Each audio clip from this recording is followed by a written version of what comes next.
এই বল দিয়ে আইপিএল থেকে শুরু করে বিশ্বের বড় বড় টুর্নামেন্ট হয়, আর এই বলটা কিভাবে তৈরি করা হয় সেটি আজকে দেখাচ্ছি আপনাদেরকে বিস্তারিত। একটুকরো চামড়া, একটু সুতা আর মানুষের নিখুঁত হাতের কারুকাজ, এই তিনটির মিলেই তৈরি হয় কোটি কোটি টাকার খেলার বল। আপনি হয়তো টিভিতে দেখে থাকবেন কোনো এক বড় আন্তর্জাতিক ম্যাচে বলার বল হাতে ঘষছে, ব্যাটসম্যান তাকিয়ে আছে সেই বলটার দিকে, কমেন্টেটর বল নিয়ে বলছেন এই বলটা একটু পুরনো হয়ে গেছে। কিন্তু সেই বলটা কিভাবে তৈরি হয়, কতটা শ্রম, নিপুণতা আর ধৈর্য দরকার হয় সেটা খুব কম মানুষ জানে। ভিডিওতে যে দৃশ্য দেখা যাচ্ছে সেখানে এক ব্যক্তি একটি বিশেষ কাঠের ফ্রেমে বসে সুতার সাহায্যে বলটিকে সেলাই করছেন। এটি মূলত একটি ক্রিকেট বল তৈরির প্রক্রিয়ার অংশ। শুরুতে চামড়া প্রস্তুত করা হয়, যা সাধারণত গরুর চামড়া দিয়ে হয়।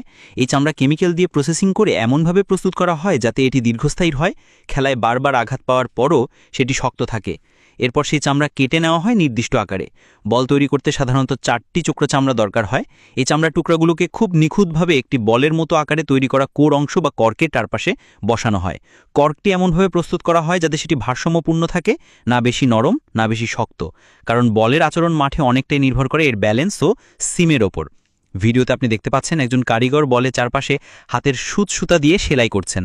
এই সেলাই বলের সবথেকে গুরুত্বপূর্ণ অংশ, যাকে বলে সিম। সিমই বলের গতি ও সুইং নির্ধারণ করে।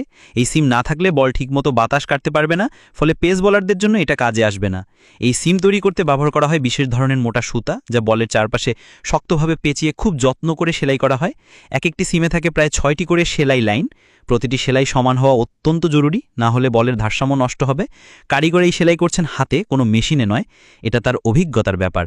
বছরের পর বছর ধরে এই কাজ করতে করতে তার হাতের ছন্দ এমন নিখুঁত হয়েছে যে একবার সেলাই শুরু করলে তার প্রতিটি স্টিচ 1 ইঞ্চিতেও এদিক সেদিক হয় না। শুধু সেলাই করলেই হয় না, এরপর বলটিকে পলিশ করা হয়। এক ধরনের বিশেষ লাল রঙের পলিশ বলের গায়ে লাগানো হয় যাতে এটি চকচকে হয়, পানিরোধী হয় এবং খেলায় সুন্দরভাবে ঘুরতে পারে। এই পুরো কাজটি করতে লাগে প্রায় 2 থেকে 3 দিন। আর একটি বল তৈরি করতে কমপক্ষে 4 জন মানুষের শ্রম লাগে। কেউ চামড়া প্রসেস করে, কেউ কাটে, কেউ সেলাই করে, আর কেউ ফিনিশিং ও পলিশের কাজ করে। এই বলগুলো যখন তৈরি হয়ে যায় তখন তা পরীক্ষার জন্য পাঠানো হয়।